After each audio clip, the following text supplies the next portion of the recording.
everybody. I'm Starla. I'm Mik. And we are Our Family Plays Games. Yeah. Hey. Yeah. And welcome back. Welcome back to our third installment. Yes. In our Black History Month series. Yes. So happy that you came back to see another episode. Come on back, y'all, and let's learn some stuff.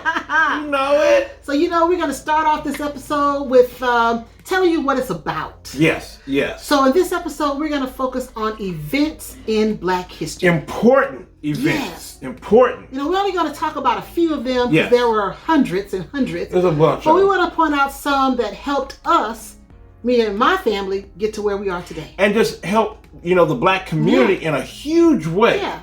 And we're going to point out four of them. Yeah. So the first one. Let's start off with.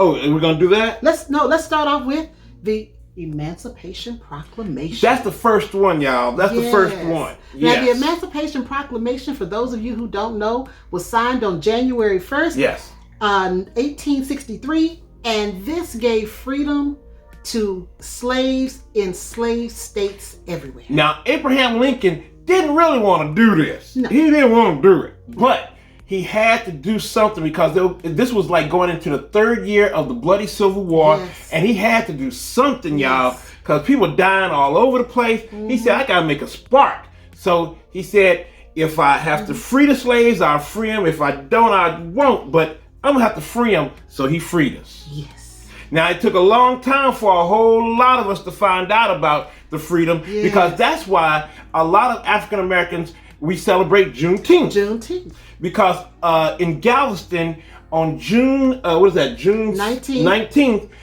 that's when, slaves in Galveston found out that they were free. Yeah. And that's a long time from January 1st. 1865. Yeah, that was a long a couple time. Of years. Yeah. They finally landed in Galveston and told them, hey, by the way, you're free. Abraham Lincoln signed something for y'all. For years, but we just got around to it. Yeah. So anyway, that's the first one. That's the first one. That's huge, y'all, because that helped us, start off. Yes. All the other events. Yes. So we were freed. We were free. Yeah, what's the next one? Now, the next one is a pretty big one, and that's the Great Migration. Yes. The Great Migration. And that's when, 6 million African Americans, they decided to move from the rural South to the urban Northeast, Midwest, where we're sitting now in Omaha, and also to the West.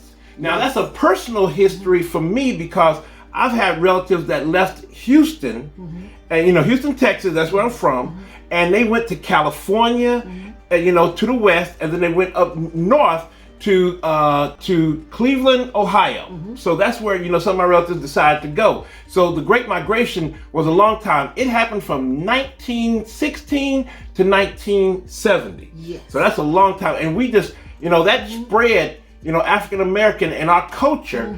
Everywhere around this country. Now, my family is actually from Arkansas. Yes. And they went to Texas, which they is went crazy. Down. And then we had family that moved to California and family that moved to Michigan. Yeah.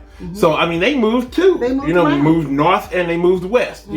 So that's what really it was kind of sad because a lot of the the migrants from the South, they thought they were gonna have it better in the North. Yes. Sometimes they caught a whole bunch of hell in the North. So hey. So that, but... Yeah, but just because they were free didn't mean that the attitudes and the culture had changed. Yes. There was still a fight ahead. Yeah. And the next big fight we had to deal with was Brown v. the Board of Education. Yes.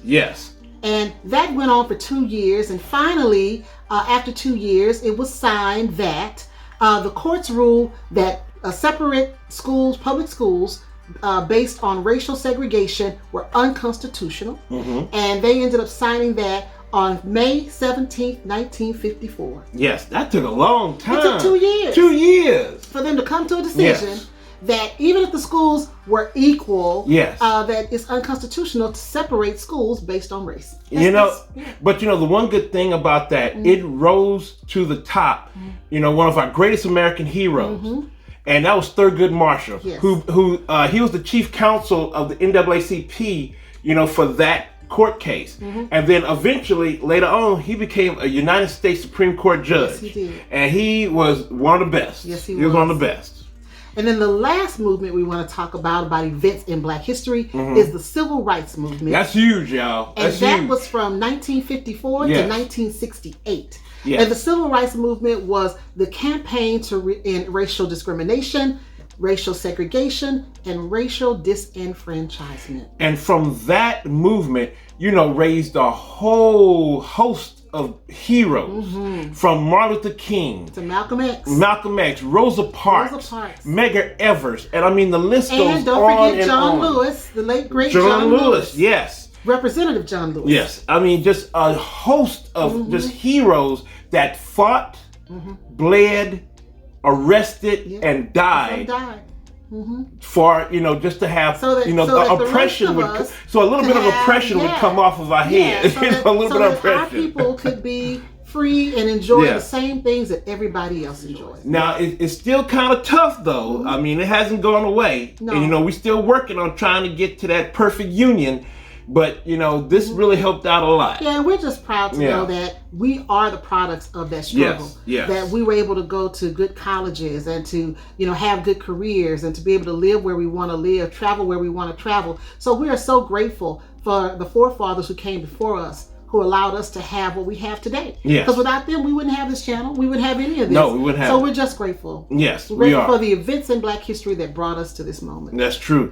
And the one good thing, and I want to bring it into board gaming, because a lot of people saying, like what other themes can we have out there? What other, different things we can put on games?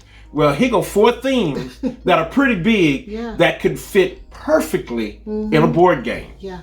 Perfectly. So we hope that you designers out there listening, publishers listening. Hey, we got four of them, 4 themes that you can play a whole lot around with. So have a positive message to it, something that we can be proud of. Now also find Black folk to help you out. Now don't go it alone. Don't go alone, because if y'all go it alone, y'all gonna mess up. Yeah. So make sure you get some help there. All right. So let's get into this episode. The next thing we're going to talk about is our weight loss journey. Woo! Yes. So as you can see, there are smiles all around. We had a great week. Yes. A great week. Yes. So we went to weigh in, and this week I was down 2.8 pounds. Yes. I have finally reached 30 and surpassed it, so I am down 32 pounds. Because you're finding out the blessings of spinach. Oh wow, but I always love spinach. I just don't like salad. Yeah. Yes. You see, my salad, look what my salad doing. My salad family, I lost 2 pounds. Now I am straight up 50 pounds lost. Yes. So we are doing good, and each week our counselors are always so proud of us because they see how hard we're trying to just have a better life, a better lifestyle, and we're really happy with them because they meet us every weekend with a smile, and we just look forward to seeing them. And they always talk to us. They always talk to us. It was good to see Linda today. We missed Lisa; she wasn't there today, but Linda was there, so we were real happy to see her. Really cool. So next up, we are bringing you someone new. Yes. Some of you may have seen her, you may not have, but if you haven't, you got to stay and watch because it's going to be a treat. And our first contributor for this week's episode is Clarissa Mason. Now, I found Clarissa on YouTube, just kind of, doing my little thing, looking at different stuff, because that's kind of like a TV show, too. Pretty much, you watch that's YouTube. A TV. Yeah. So I was looking at YouTube, and I found Clarissa, and she was just, kind of trying to introduce board games to herself and also to her family. And that was really, really cool. And then now she's calling us, uncle and auntie. Uncle and auntie in the board gaming hobby. So we've adopted Clarissa. She's our niece. She's our OFPG niece. She's our niece. So come on, niece. Come through. Come through, niece. Stay tuned. See Clarissa. She's got something good to say. Come on through. All right. Hey y'all, it's Claressa, and I just want to say thank you so much to my aunt and uncle in board gaming, Miss Starla and Mr. Mikolos. That's how me and my cousins say your name. We say, where's Mikolos? But I just want to say thank you so much for letting us be a part of this movement during this amazing Black History Month. I'll just get right into it. So how do I encourage people of color, Black people, to play board games? It's simple. I bully them. Just kidding. I've taken it upon myself to buy board games. I just go out and I just go, I watch YouTube and I say, all right, I think my family will like this. I think I'll like this. Maybe this guy, this boy cousin of mine will like this theme of game. And my main reason is because I think now more than ever, we need community, and we need to be able to get our family members in one space and just gleam off of each other and love on each other. Some people don't show love by hugs and touch, so maybe this is a way that they can show love by just sitting down with you, showing interest, playing some games with you, and engaging with one another. It's very important now. Socialization is going to be a difficult hurdle to jump since we've all been isolated for about a year, going on a year now. So I have taken it upon myself to let my viewers just see that there's so many things that we can do to bring family together during this time. We get together once every 2 weeks. We really get together more than every 2 weeks, but I try to put a video out on my channel about every 2 weeks so that families can see the different kinds of games, so we're just not stuck playing Monopoly and Uno. Thank you to those creators and those companies. You've held us down for years and years, but it gets, okay. So we're happy to have, I'm happy to have found this whole new arena of board games. So many themes, so many ways to play board games. So that's what I do. I send out a text message and I say, get over here. We about to play these games tonight. Open your minds and get ready to engage and indulge in whatever this theme is that we may not know or even be interested in, but just let's try. So yes. Second question. Diversity. Let's talk diversity. Diversity, for one, is important for everything, but specifically in board gaming, because like I was mentioning before, the themes, we don't know whether or not we'll be interested in them or not. Not saying that they aren't fun, they aren't beautiful, but we necessarily don't really relate to Dungeons and Dragons all the time and all those things. So I think that diversity will open up so many doors to many different themes, many different thought processes and game play, the mix up in the gameplay. So many times, me and my cousins, we kind of be like, okay, well, let's see what this one is about. So I feel like if Black people or people of color were to be more included in this arena, that we would see so much a boost in the different types of creative ways to play, themes to see. Our people are often put in a bubble, and of course sports and things like that, and we all know that our people are multifaceted. We can do everything pretty much. Black excellence. And so I would love for our people to know that there's more to life than entertaining people who like sports or even the TV arena. There's so many more things to do. And even me, when I found out about all these games, I was just like, what?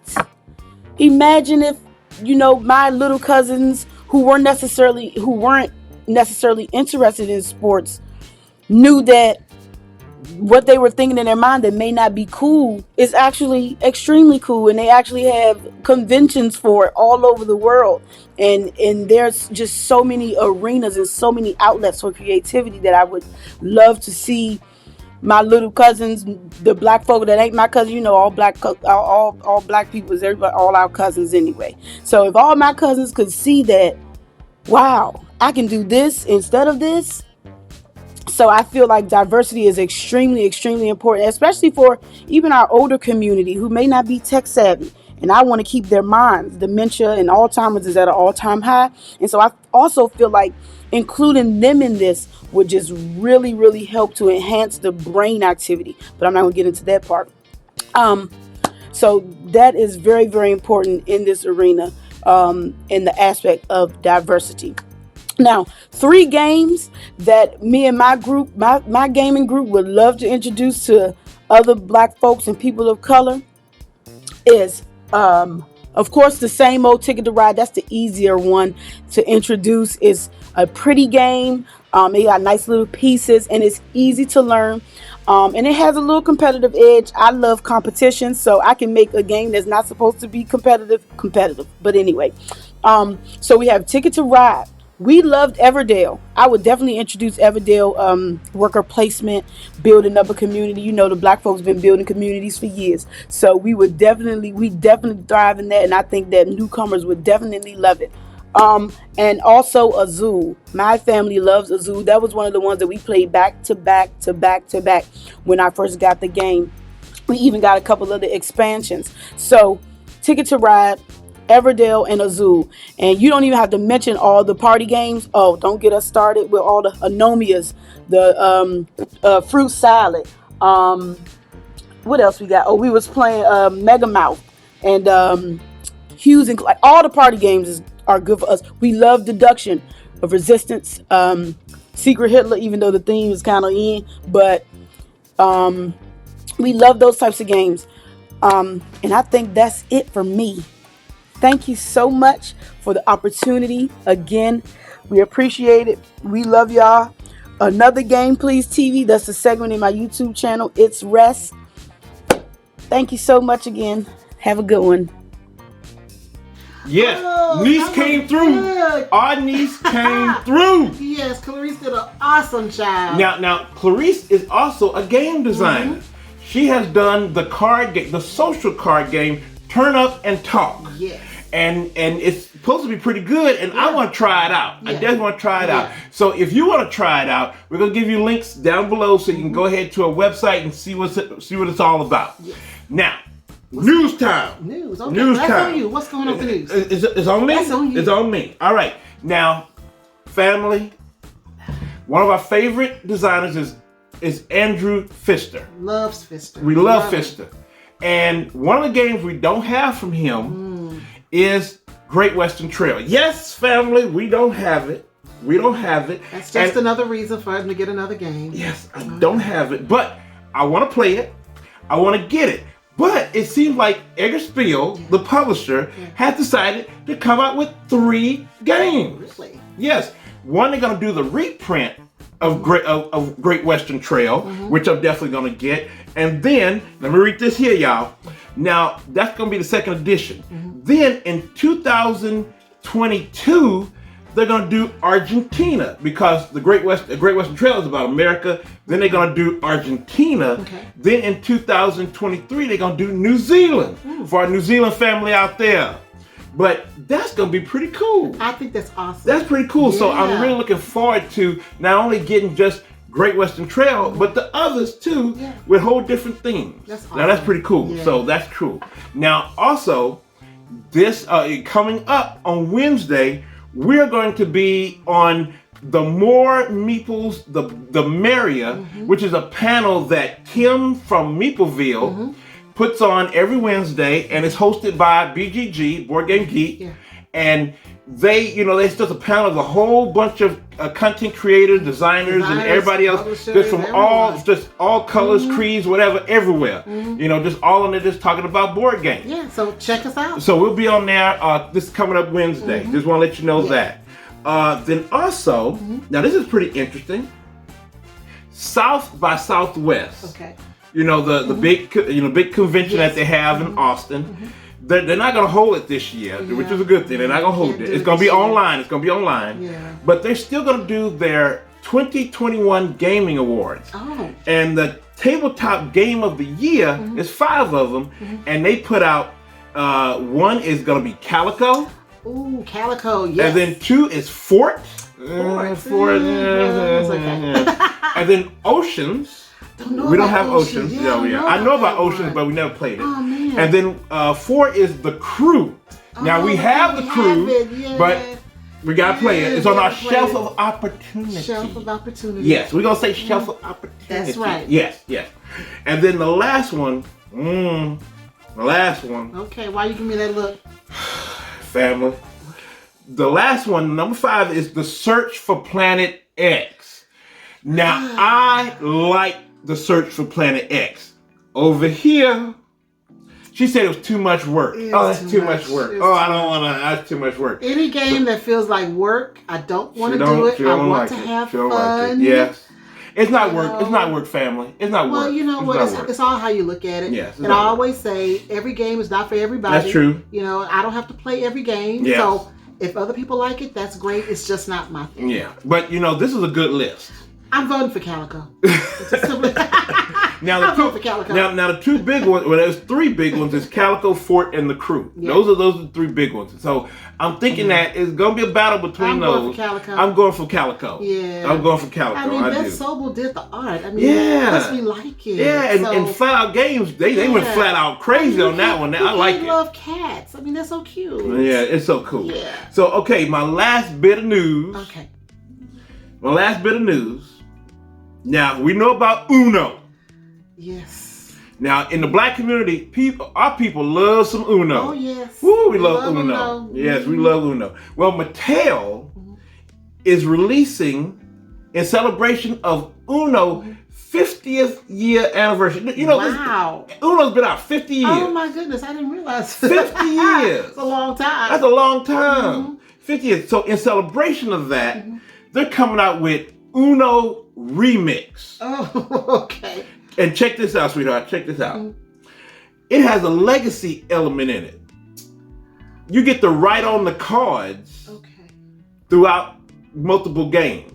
Yes, you get to write on the cards. So you know how our people do. They love that, making you get like 400 cards. Now you can put on a card, that 4, draw 4. Yeah. You can put Mik, draw 4. Ha! That's good. No.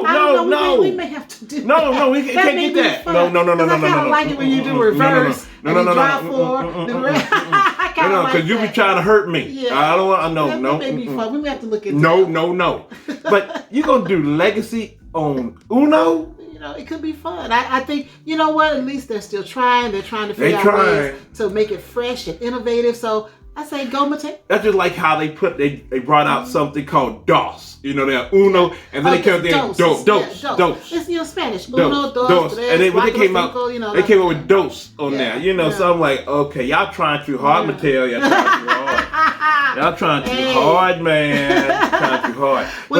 But that's it. That's it. So that was some good news. So now, next up, we have another contributor. Yes. And the next person up is Candice Harris from BGG. Yes, from and BoardGameGeek. Some really good things to say. So I hope you will stay tuned and listen to what Candice has to say. Now, before she goes, she a drummer too. She's a drummer. She like that rock and roll she stuff. Does. She's a drummer, and she got a picture on there like she does. When you look at her, you wouldn't think that she was a drummer. But you know what? Looks are deceiving. But you know what I love about Candice too? She's doing something in the hobby that a lot of people don't think black folk would do, and that's like wargaming. Yeah. I mean, she loves wargaming. I think that's pretty cool. She's a very unique person. Yes, and that's what this whole series is to show, the uniqueness of our culture. Yes. And I want people to see that we're not a monolith. We're all different. No, yes. And there's a uniqueness, and we can't wait for you to take a look at Candice. All right, Candice, come on through. I've noticed and experienced a lot of really great things happening in the hobby to promote people of color.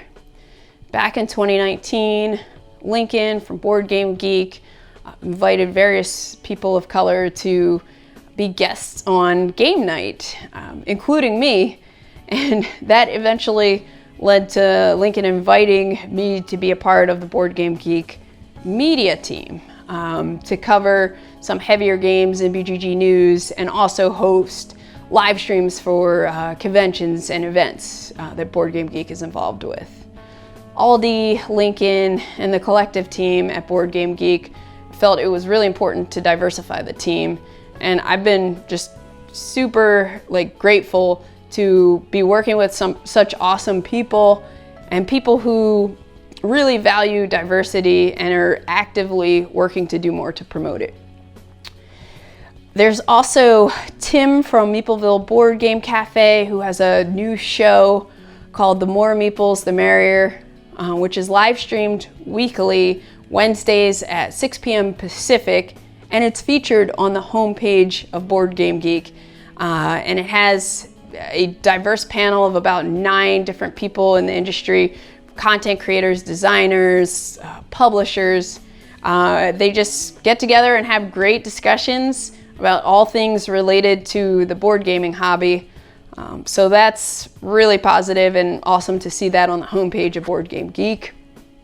Then there's the Zenobia Award, which is a historical game design contest specifically focused on underrepresented game designers and underrepresented historical game topics. That's really awesome because I've been getting into historical games. So for me to hear that there's going to be like more diversity in that spectrum is just incredible. I'm really looking forward to see what comes from the Zenobia Award. Diversity in gaming is important to me just because I think diversity is important in everything. I can't imagine just eating food from one culture for my entire life. That would be boring to me. So I think it's really important to see different people, players, designers, publishers, content creators out there, because it's just going to keep everything more and more interesting in our hobby and get more and grow the hobby, which is really important. I mean, there are like a lot of people that are inclined to do something more when they see people that look like them doing it. And so representation really matters. For people of color who are new to the hobby, or just anyone who's new to the hobby, I would recommend checking out Splendor. It's a great, easy to learn game that is an excellent introduction to engine building, which I feel is like one of the most satisfying mechanics in board gaming. Everyone I've introduced it to gets really hooked on it and wants to keep playing it. And it was also a gateway for me into the hobby. Jaipur is another good one for 2 players. It's really simple and you can play it quickly, but it's just a fun little game, and I find that I've even introduced it to my mom and I enjoy playing it with her. So it's really a good starting place for just about anyone to kind of see just a little taste of what's out there. And then Pandemic, because it's a cooperative game and it's a great cooperative game. I think it's important for new people that are getting into the hobby to know that cooperative games are out there, because there are like a lot of people who are reluctant to play board games because they don't want to feel inferior to someone else or make mistakes. And but when you play a cooperative game, it's like a collaborative experience where you're all working against the game together, and it just creates a whole new gaming experience that I think a lot of people would enjoy if they know about it. All right. Wow, Candice. Yeah. Thank you so much. Thank you so much. Thank you so much. We love that. Now, she did mention that, I have to give a shout out to BoardGameGeek, that they are trying to bring, more diversity, and inclusion, because this month, that every day they have shown, a person of color, for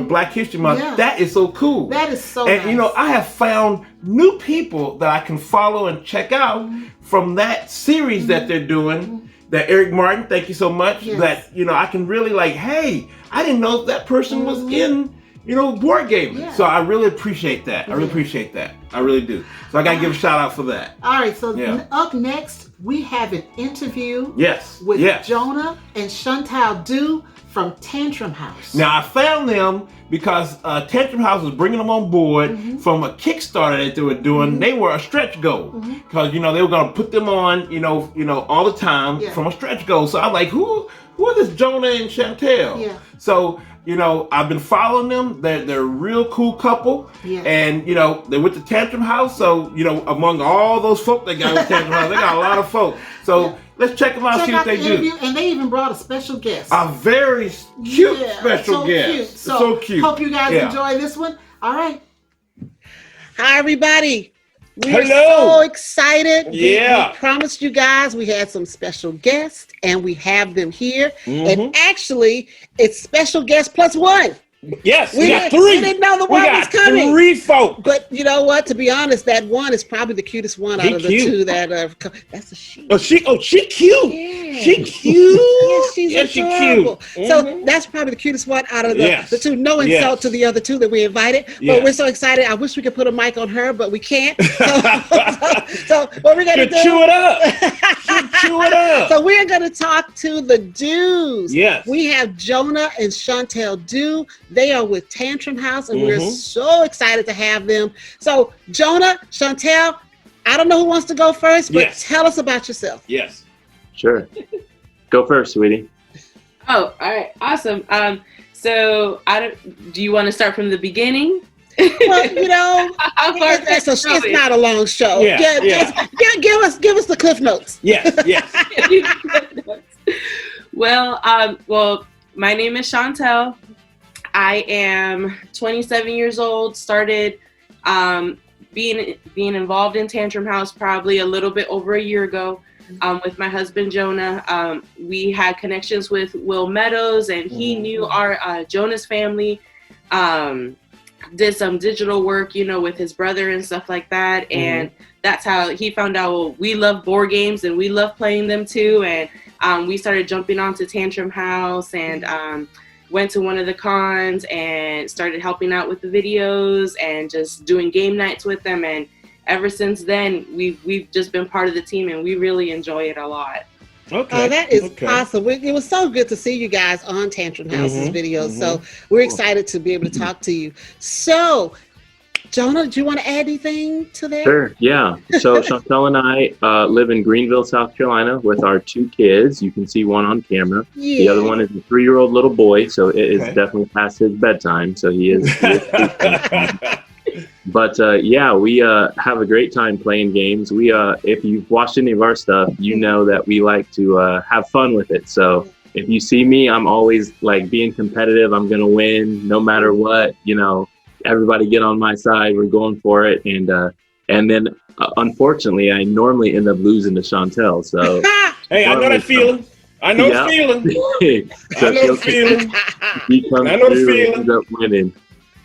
So that, just a little bit about us. We're here to stay. We're playing games. We love it. And, we are so excited, honestly, to be involved now in creating content as opposed to just, being members that, watch it or what have you. So. Well, it is so good to have you guys. So I would like to know, as a person of color, what does Black History Month mean to you? Because this is our Black History Month series. What does that mean to you? Sure, that's a good question. So, I mean, realistically, I think that you can't really bring up Black History and Black History Month without kind of looking back at the last year, really, that we've had in the U.S. And I think that in the last year, it's really opened a lot of people's eyes to people of color, diverse people, African Americans, and kind of some of the things that we go through and struggle with and all sorts of things.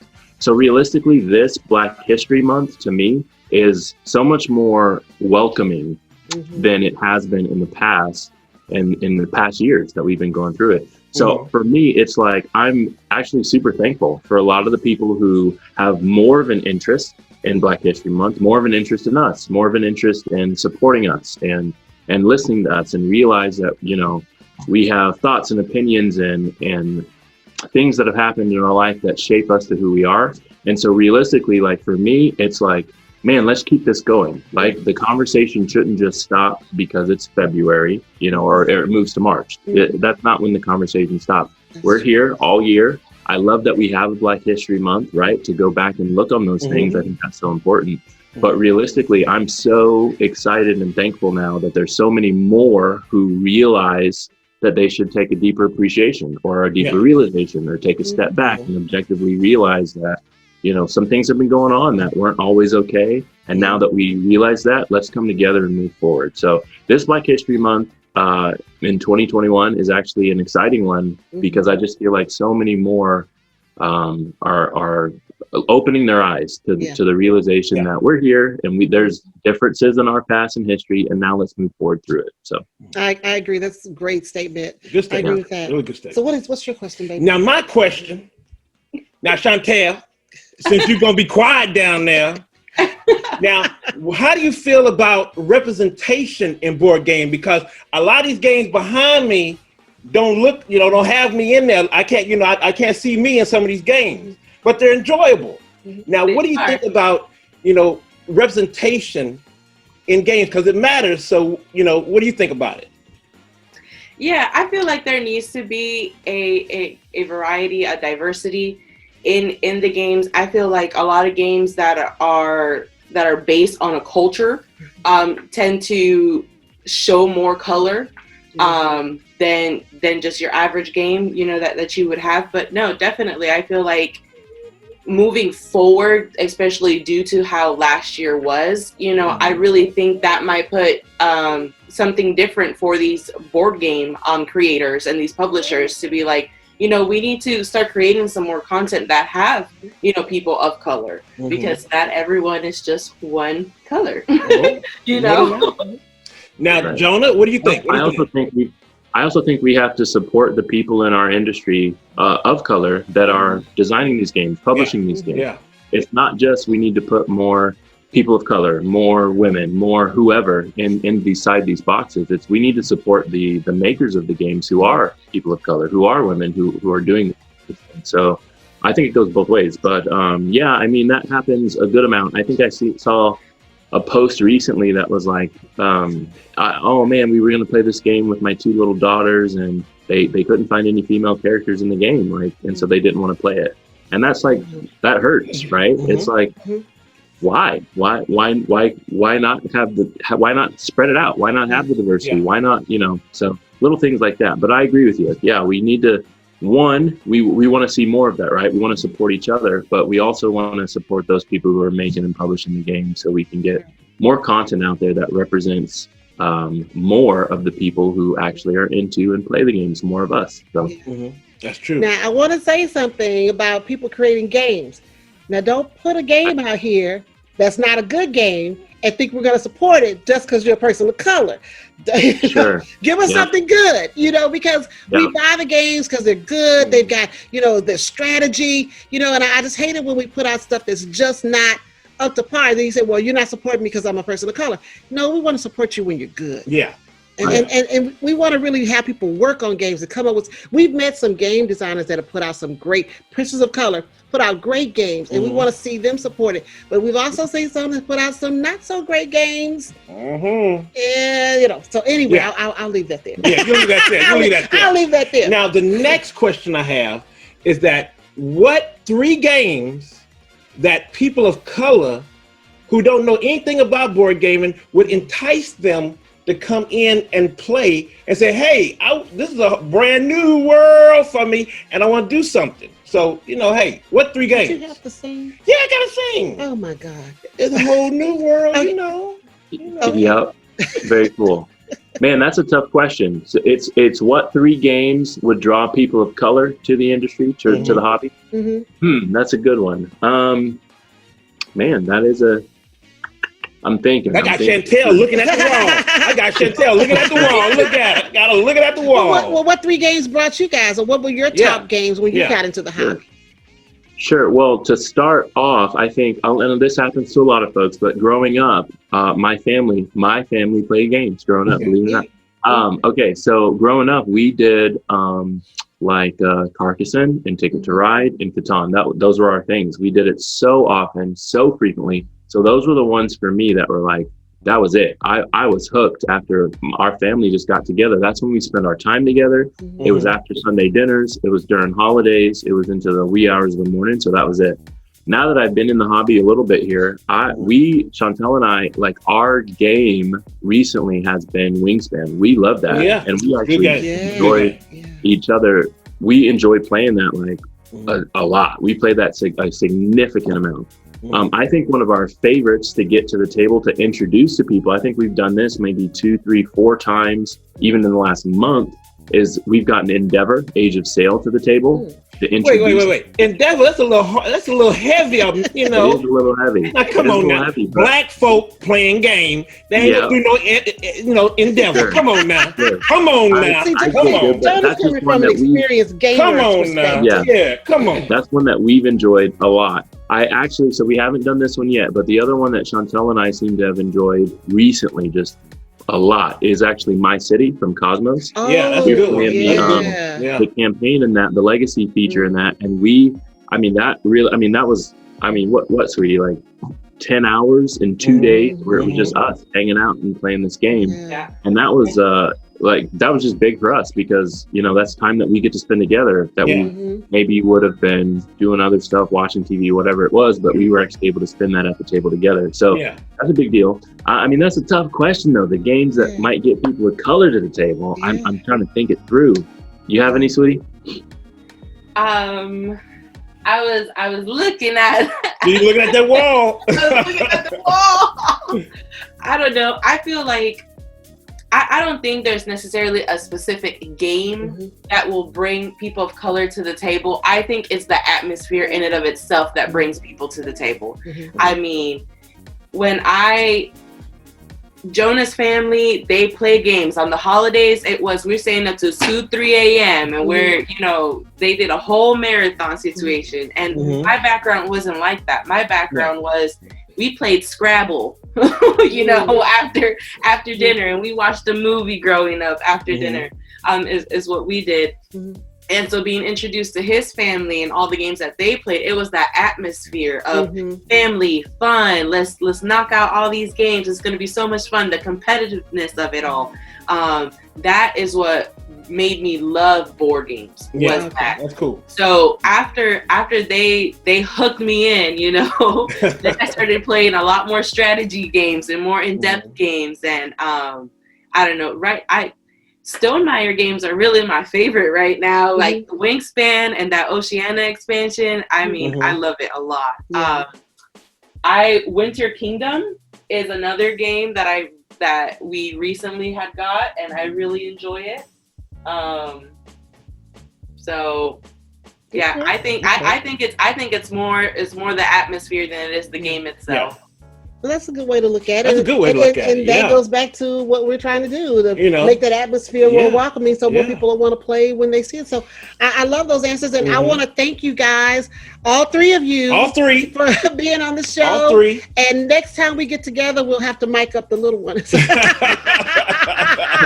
Well, thanks again. And we're going to wrap up the interview. And just thank you guys so much for participating in our Black History Month series.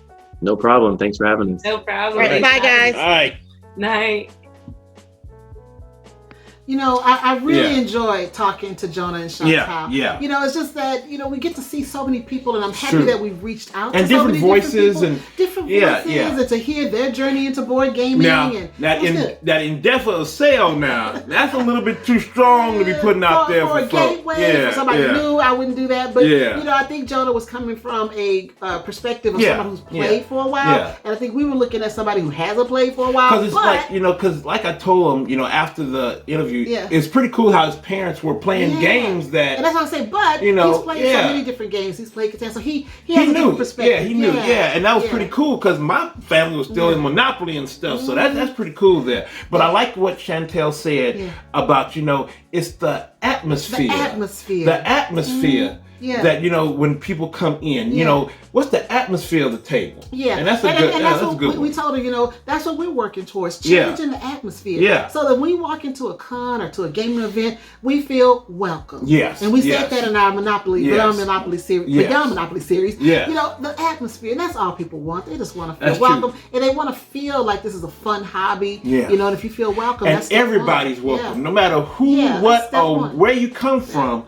Everybody's welcome. So we really enjoyed that. And I hope you guys enjoyed checking out the special guest. Who was so well behaved. She was so well behaved. She was so cute. Yes, she was so cute. All right, everybody. That's it for our third installment. That's it. And we've got one more coming up next week. One more. So I hope you guys enjoyed it. I hope you stayed to the end and didn't miss a bit of this.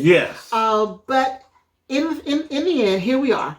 You can find us on. Where can you find us at? Where can you find us at? You can find us on Facebook, Instagram, Twitter, right here on YouTube, and sometimes on the Dice Time. That's right. Sometimes on there. Sometimes. All right, everybody. I hope you enjoyed this Black History Month episode, and we will see you again next week. Now, family, stay safe, stay cool. We love you. All right, everybody. All right. Bye. Love you.